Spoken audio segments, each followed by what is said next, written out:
आगे बढ़ते हैं। नक्सल डेडलाइन से पहले केंद्रीय गृह मंत्री अमित शाह 7 फरवरी को छत्तीसगढ़ दौरे पर आ रहे हैं, जहां गृह मंत्री रायपुर में हाई लेवल मीटिंग करेंगे। नक्सलियों के खात्मे की फाइनल स्ट्रैटेजी बनेगी। इस बीच सुकमा में 21 लाख के इनामी नक्सली सुखराम मरकाम ने सरेंडर कर दिया। डिप्टी सीएम विजय शर्मा ने कहा कि नक्सलियों का सिर्फ 15% एरिया बचा है, उनके लिए पुनर्वास एक अच्छी व्यवस्था है। यह रिपोर्ट देखिए।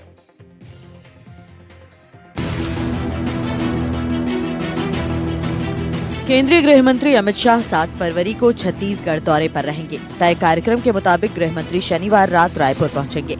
अगले दिन रविवार को नक्सलवाद की स्थिति को लेकर हाई लेवल मीटिंग, जिसमें नक्सलियों के खात्मे की फाइनल स्ट्रैटेजी बनाई जाएगी।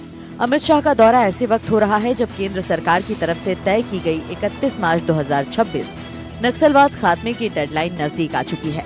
खुद केंद्रीय गृह मंत्री ने इस तारीख का ऐलान किया था। शाह का ये 2 महीने में दूसरा छत्तीसगढ़ दौरा है, लेकिन गृह मंत्री का ये दौरा आखिर क्यों खास है, इस ग्राफिक से समझने की कोशिश करते हैं।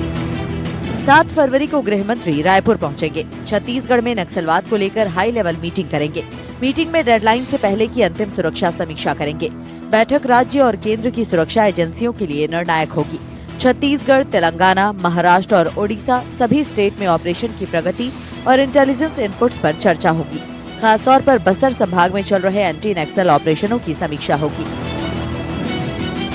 इस बीच डिप्टी सीएम विजय शर्मा का बयान सामने आया कि अब सिर्फ नक्सलियों का 15% एरिया बचा है। सरकार नक्सलियों के खिलाफ एक भी गोली नहीं चलाना चाहती, उनके लिए पुनर्वास एक अच्छी व्यवस्था है। मैं सोचता हूं कि 15% भूभाग और 15% ही लगभग सशस्त्र बल नक्सलियों का शेष है, और उस पर भी काम करने के लिए हमारे बहुत से चैनल समानांतर काम कर रहे हैं। पूरी कोशिश है कि सबका पुनर्वास हो जाए। केंद्र की सरकार नहीं चाहती एक गोली चलाना, और राज्य की सरकार भी एक गोली चलाना नहीं चाहती है। पुनर्वास एक अच्छी व्यवस्था है जिसके माध्यम से वो वापस आ भी रहे हैं, और शेष जो है उसके लिए भी बहुत स्पष्टता है कि सशस्त्र बल अपना काम करेंगे और जवानों की भुजाओं की ताकत के सामने कोई टिक नहीं पाएगा।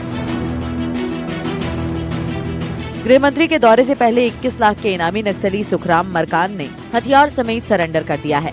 उसके पास से SLR राइफल, 12 कारतूस, IED विस्फोटक जमा कराया गया। मरकाम बस्तर मलकानगिरी सीमा पर सक्रिय था। बताया जा रहा है कि गृह मंत्री अपने दौरे के दौरान बस्तर इलाके का दौरा भी कर सकते हैं। अगर ये दौरा होता है तो वो जमीनी स्तर पर तैनात सुरक्षा बलों और अधिकारियों से सीधे फीडबैक लेंगे। इस दौरे को इसलिए भी अहम माना जा रहा है क्योंकि केंद्र सरकार ने 31 मार्च तक नक्सलवाद के खात्मे का लक्ष्य रखा है।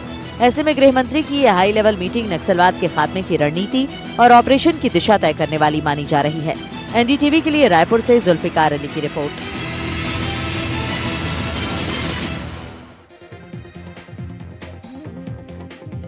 भोपाल के जिंसी स्लॉटर हाउस से जुड़ा मामला अब सिर्फ गोकशी तक सीमित नहीं रह गया है। कथित गौमांस मामले में अब तक जो सामने आया था वो पूरी तस्वीर नहीं थी।